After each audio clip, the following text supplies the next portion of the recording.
ফেলবে। এবার বলেন আমরা কোন পেয়ালা নিব, মদের না দুধের? আমাদের ঐতিহ্য, আমাদের রুচি, আমাদের মূল্যবোধকে ধ্বংসের যত আয়োজন দরকার সব সেট আপ চারদিকে আছে। আল্লাহর ফিতরাতকে ধ্বংস করে দেওয়ার শয়তানি সব আয়োজন আমাদের চারিদিকে। বাট আপনাকে রাইট থিংটা চুজ করতে হবে। তাহলে রাসূল সাল্লাল্লাহু আলাইহি ওয়াসাল্লামকে দুধ দেয়া হলো, মদ দেয়া হলো, তিনি নিলেন দুধের পেয়ালা। তাহলে এটা হচ্ছে ফিতরাত। এটা কি ফিতরাত? এভাবে সবকিছু চেঞ্জ করে দেয়া হয়েছে। সবকিছু, আমাদের লাইফস্টাইল চেঞ্জ করে দেয়া হয়েছে, আমাদের ফুড হ্যাবিট চেঞ্জ করে দেয়া হয়েছে, আমাদের খাদ্যাভ্যাসের মধ্যে পরিবর্তন। দেখবেন যে এখন আমরা যা খাই আগে কিন্তু এটা খাইতাম না। এখন আমরা প্রসেসড ফুড খাই, হ্যাঁ, ফাস্ট ফুড খাই, জেনেটিক্যালি মডিফাইড যে ফুডগুলো আমরা খাই, এরপরে ল্যাব মিট, কত যে ভয়ঙ্কর। আপনারা জেনে থাকবার কথা যে ল্যাবে তৈরি মাংস দেখেছেন নাকি আপনারা? প্রাকৃতিক মাংসের কোনো ছিটে ফোটা নেই, কিন্তু এটা গরুর মাংস হয়ে গেছে, ওইটা মানুষ খাচ্ছে। মানে আমাদের লাইফস্টাইলও করাপ্টেড, আমাদের ফুড হ্যাবিটও করাপ্টেড, আমাদের স্লিপিং সাইকেলটা করাপ্টেড, সবকিছু করাপ্ট করে দেওয়া হচ্ছে। এবং এটার প্রভাব পড়েছে আমাদের শিশুদের মধ্যেও। দেখবেন যে শিশুরা সবজি খেতে চায় না। আমার তো 2 মেয়ে আছে, আমি তো দেখি বাসায় বা অনেকের কমপ্লেনগুলো আমরা শুনি। আমাদের এখনকার বাচ্চাদেরকে ভেজিটেবলস দিলে খায় না, মাছ দিলে খায় না, অর্গানিক ভালো ভালো খাবার দিলে শাকসবজি খায় না। কি খাবে জানেন? সচেস খায়, সচেস, হটডগ খায়। হ্যাঁ, ওই যে আপনি অর্ডার দিয়ে বার্গার এনে দিবেন, পিৎজা এনে দিবেন, ওইটা খাবে। তারপর ইনস্ট্যান্ট নুডলস খাবে, স্যুপ খাবে, ফ্রোজেন যত মিল আছে এগুলো খাবে, টিনজাত খাবার যেগুলো দীর্ঘদিন সংরক্ষণ করে রাখা হয়। তো বলেন আজ থেকে 30 বছর আগে আমাদের বড়রা কিংবা আমাদের শিশুরা, আমরা কেউ কি এই খাবার খেয়েছি বলেন তো? আওয়াজ করেন, খেয়েছি কেউ? They changed the entire system. কেন আমরা ইসলামিক লাইফস্টাইল নিয়ে কথা বলছি এখন? কারণ আমাদের পুরো সিস্টেমটাই, আমাদের পুরো ফিতরাতটাই ওরা চেঞ্জ করে দিয়েছে। তারপর ডিভাইস ছাড়া বাচ্চারা খেতে চায় না, কার্টুন দেখে দেখে খাওয়াতে হয় ওদের। কি বলেন? আচ্ছা বলেন তো, আজ থেকে 30 বছর পেছনে ব্যাক টু দ্য হিস্ট্রিতে যদি আমরা যাই, 70-এর দশকে, 80-র দশকে বাংলাদেশের কোন একটা গ্রামের কথা, একটা পল্লীর কথা আপনি একটু চিন্তা করেন তো। রাত 8টার দিকে, 9টার দিকে আপনি ওই গ্রামের কাউকে খুঁজে পাবেন? 70-এর দশকে, 80-র দশকে একটা গ্রামের পরিবেশের কথা যদি চিন্তা করেন, রাত 8টায় সবার কি অবস্থা বলেন তো? আপনি তো ঘুম খুঁজে পান না, আপনার তো ইনসমনিয়া। আমাদের এখন ট্যাবলেট খাওয়া লাগে না ঘুমের জন্য? আমাদের তো ইনসমনিয়া হয়ে গেছে এখন।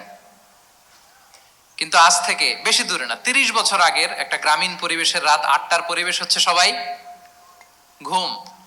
আমরা তারও 2 বা 3 ঘন্টা পরে ডিনার করব, কিন্তু ওনাদের মাগরিবের আগে বা পরে ডিনার করে ফেলছে। এশার নামাজ পড়েই কি 1-2 জন না, পুরো গ্রাম জামাতে ঘুম,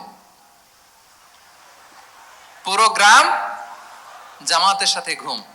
তো যে লোকটা 8টার দিকে ঘুমালো, উঠবে কখন বলেন? রাত 3টার পর ওর ঘুম আসবে? আর হ্যাঁ, ঘুমেরও তো একটা লজ্জা শরমের ব্যাপার আছে। আর কত থাকবে এখানে? কি বলেন? আপনি তো ঘুমাতে যান রাত 2টায়, আর আজ থেকে 30 বছর আগে আমার বাংলাদেশের একটা গ্রামীণ পরিবেশে রাত 8টার দিকে সবাই ঘুম। আমরা এখন যেই টাইমটাতে ঘুমোতে যাই, ওই সময় ওনাদের অর্ধেক ঘুম শেষ। ফজরের নামাজ পড়ে আমাদের বাপ চাচারা কি করতো? হ্যাঁ, একটু ব্যাক টু দ্য হিস্ট্রিতে তাকান না। ফজরের নামাজ পড়ে এক বল পান্তা ভাত খাইতো। আমরা তো এখন এতটুকু খাইলে আমাদের এটা বার্ন করার জন্য দৌড়াইতে হয় 5 কিলো, জিমনেশিয়ামে যাইতে হয়, কত আয়োজন, কত ওয়ার্কআউট করা লাগে। এক বল কাঁচামরিচ দিয়ে, পোড়ামরিচ দিয়ে ভাত খেয়ে চলে যাইতো ফসল খেতে। দুপুরে আবার এক বল, খাইতে বসলেই এক বল। আমরা সারা মাসে খেতে পারি না এক বল। আচ্ছা, কি খেত? খাওয়ার আইটেমটা দেখেন তো। কোনো ফরমালিন আছে? কথা বলেন। কোনো মেডিসিন ছিল না, একেবারে ফ্রেশ, হ্যাঁ, পিওর অর্গানিক। নিজেদের মাঠ থেকে আনা যে ধান, ঢেকি ছাটার ধান দিয়ে ভাত খেত। বাড়ির পুকুরের মাছ, কোনো ফরমালিন নাই। নিজের চাষ করা সবজি খেত, গোয়ালের দুধ খেত। আমরা অনেকে মনে করি যে আমাদের এই যে সায়েন্স এন্ড টেকনোলজিক্যাল অ্যাডভান্সমেন্টের যুগে আমরা বোধহয় খুব সুখে আছি, আমাদের দাদা পরদাদারা বোধহয় এত সুখ করে যায় নাই। ওনারা যে সুখ করে গেছে তা আমরা চোখেও দেখি নাই।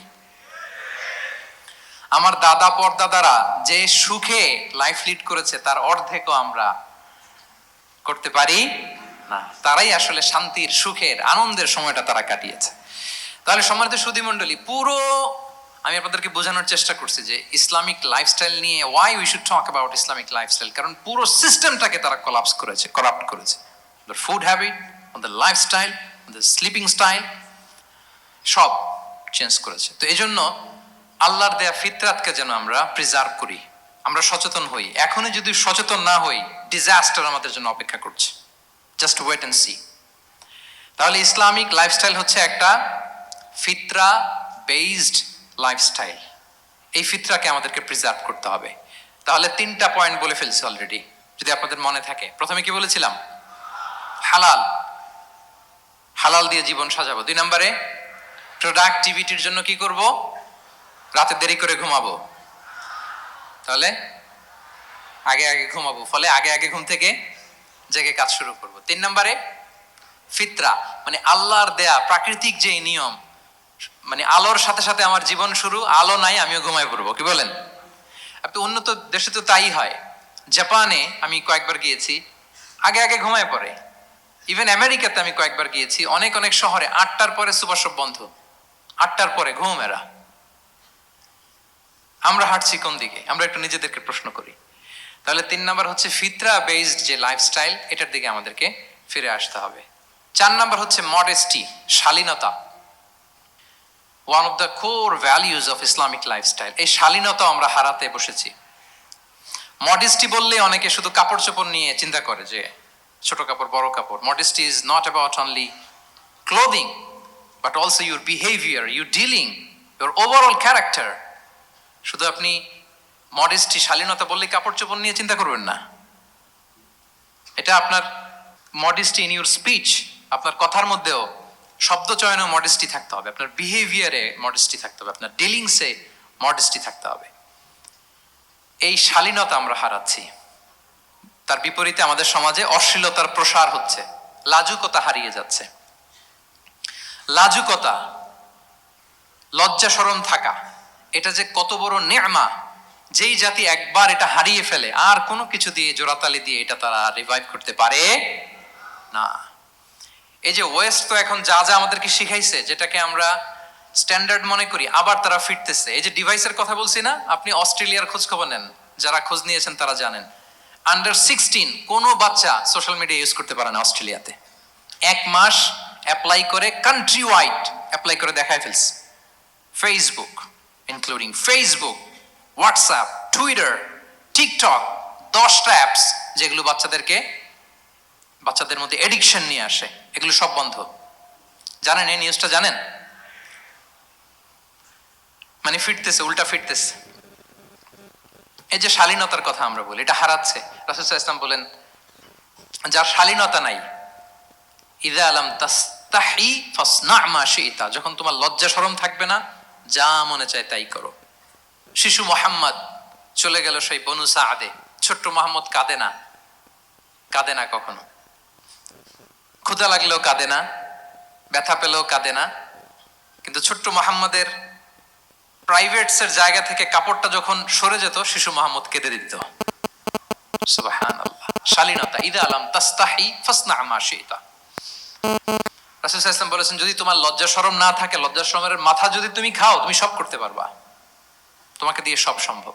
তাহলে এই শালীনতা, এটা অনেক বড় নেয়ামা। সম্মানিত বন্ধুরা, আজকে দিনকে দিন আমাদের সমাজ থেকে শালীনতা হারিয়ে যাচ্ছে, লাজুকতা হারিয়ে যাচ্ছে। নারী পুরুষ উভয় দিক থেকে, বিশেষ করে আমাদের বোনদেরকে টার্গেট করা হয়েছে। নারীদেরকে, আমাদের বোনদেরকে, তাদেরকে প্ররোচিত করা হচ্ছে, তাদের সামনে আইডিয়া হাজির করা হচ্ছে যে যে নারী যত বেশি নগ্ন হতে পারে, সে তত বড় সাহসী নারী। বলেন, আমাদের সমাজে পত্রপত্রিকা আপনারা দেখেন না এটা?